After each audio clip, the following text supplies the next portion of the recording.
Amable Éno, Deschamps, Champs, Champs, Champs, Champs, Deschamps, Champs, Champs. Amable Éno, Deschamps, April 27, 1785, July 22, 1875, was a political figure in Quebec.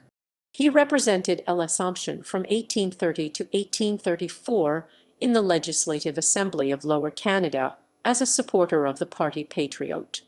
His name also appears as Amable Deschamps. He was born in l'Assomption, Quebec, the son of Jean-Baptiste Hénault de Deschamps and Marie-Victoire Limoges.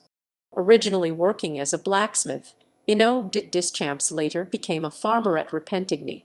He married Marie-Louise Hétu in 1812.